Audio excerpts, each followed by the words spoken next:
পাৰোঁ, এটা ভয়মুক্ত অসম বনাব পাৰোঁ, তাৰ বাবে আপোনালোকে ভোটদান কৰিব।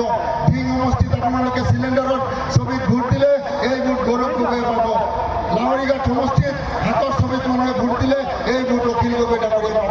যিহেতু আমি সন্মিলিতভাৱে আহিছোঁ, ৰাইজ কৰজোৰে অনুৰোধ কৰিছোঁ যে ধিং সমষ্টিটো আৰু পিছুৱাই নিনিব। ধিং সমষ্টিটো পৰিৱৰ্তনৰ স্বাৰ্থত, ধিং সমষ্টিৰ উন্নয়নৰ স্বাৰ্থত আপোনালোকে মোক এবাৰৰ বাবে এটা সুযোগ দিয়ক। এবাৰত যদি মই আপোনালোকৰ অন্তৰত ঠাই ল'ব নোৱাৰোঁ, দ্বিতীয়বাৰ আপোনালোকৰ ওচৰত নহওঁ। এয়াই মোৰ প্ৰতিশ্ৰুতি।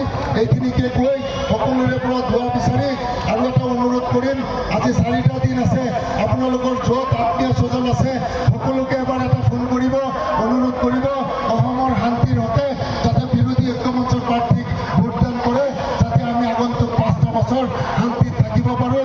অখিল গগৈ, গৌৰৱ গগৈ, লুৰিণজ্যোতি গগৈৰ নেতৃত্বত যাতে আমাৰ অসমত শান্তি প্ৰতিষ্ঠিত হয়, তাৰ বাবে সকলোৱে চেষ্টা কৰিব। সকলোৰে পৰা দোৱা বিচাৰিছোঁ, আশীৰ্বাদ বিচাৰিছোঁ, সকলোৰে সুস্বাস্থ্য কামনা কৰি মোৰ বক্তব্য সামৰিছোঁ। একত্ৰিত হৈ আহিছোঁ, গৌৰৱ গগৈ যাতে অসমৰ মুখ্যমন্ত্ৰী হয়, অসমত যাতে শান্তিৰ প্ৰতিষ্ঠা হয়, যাতে ভয়মুক্ত অসম হয়, এই উদ্দেশ্য লৈ আহিছোঁ। ৰাইজ, আমি বিশ্বাস কৰোঁ যে গৌৰৱ গগৈ অসমৰ মুখ্যমন্ত্ৰী হ'লে আমি কিজানি শান্তিত বসবাস কৰিব পাৰিম।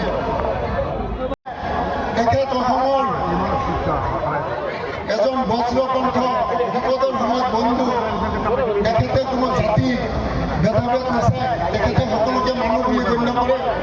আজি মই সৌভাগ্যৱান, মই এনেকুৱা এজন সভাপতিৰ লগত মই দলীয় কাম কাজ কৰিব পাৰিছোঁ। এজন সৎ ব্যক্তি, এজন স্পষ্ট ব্যক্তি।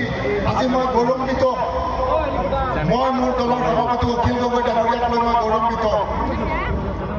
মই যে এনেকুৱা এজন দলৰ নেতা মই পাইছোঁ, মই সৌভাগ্যৱান বুলি মই ভাবোঁ। আৰু আজিৰ তাৰিখত অসমত যিমান বিপদ হৈছে, যিকোনো সম্প্ৰদায়ৰে যিকোনো বিপদৰ সময়ত আমি সদায় অখিল গগৈ ডাঙৰীয়াক বিপদৰ বন্ধু হিচাপে পাইছোঁ। হয়নে নহয় ৰাইজ? কওক, হয়নে নহয়? ৰাইজ হিচাপে আপোনালোকৰ সন্মুখত আহিছোঁ, মাত্ৰ এটাই উদ্দেশ্য লৈ আহিছোঁ যে অসমখনত আমি শান্তি বিচাৰোঁ, এখন ভয়মুক্ত অসম বিচাৰোঁ, যাৰ বাবে আমি সকলোৱে একত্ৰিত হৈছোঁ। আজি বিগত দিনকেইটা কি ধৰণে অত্যাচাৰেৰে পাৰ হৈছে আপোনালোক সকলোৱে অৱগত।